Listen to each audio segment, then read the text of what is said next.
people of the adult population that could work did work, and even more importantly, in terms of improving the wealth as opposed to the size of the country, that they are all as productive as possible.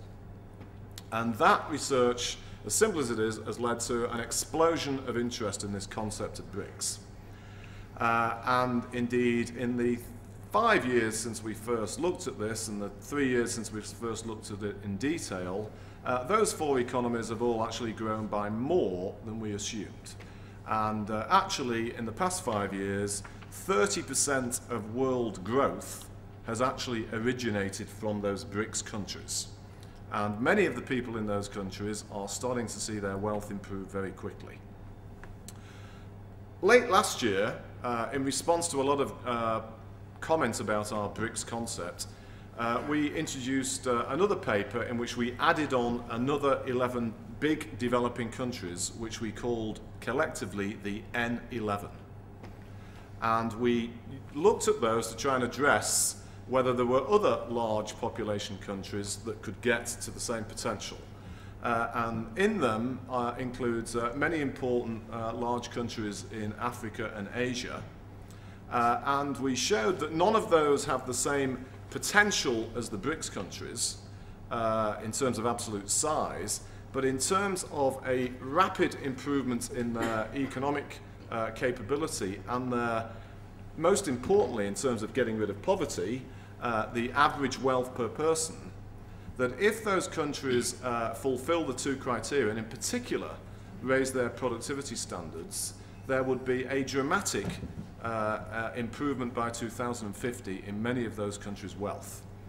And the reason why I asked you at the start of how many of you thought Italy was wealthy, right now Italy's average GDP per capita is around about $30,000 to $32,000 per head. At the same time, we have in, for example, Egypt, just over $1,000. If Egypt fulfills its potential, by 2050, according to our calculations, Egypt could have its average GDP per capita about half the level of Italy.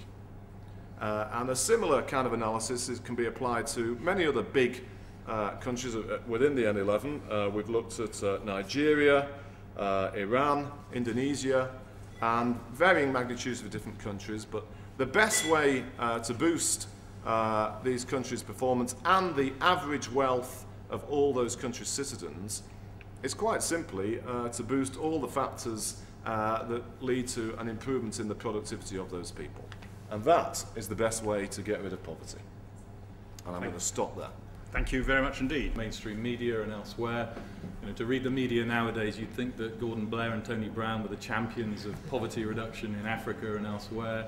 And you might think that global free trade was the great solution to global poverty. I mean, I think these are fundamental myths that should be exploded. I wanted to really start by looking at, well, where has poverty actually been eradicated successfully? Because this is often overlooked.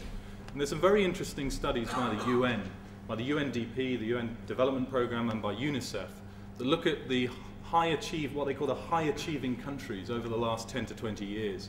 And these are countries like Costa Rica, Cuba, Barbados, Botswana, Mauritius, Sri Lanka, South Korea, and Malaysia. These are what they call the highest achieving countries, who within a generation have achieved the kind of health and education fundamental changes that it took 200 years to achieve in this country and elsewhere. The key question is, well, how have they done it? Well, the interesting thing, first of all, is that there's no single model. There's no blueprint to be pursued everywhere. Everywhere is different. That's the first important conclusion. But there are some common elements that are shared across these countries, such as the preeminent role of the state. And I'm quoting here directly from the UN report, the preeminent role of the state in ensuring that the vast majority of the population have access to basic social services. There's major investments in health and education as a major priority for the state. There is considerable focus on gender equity and particularly targeted interventions to bring women up to the same level as men in terms of health and educational opportunities. And there's specific policies to address inequality within countries as well. Now, what these countries show is not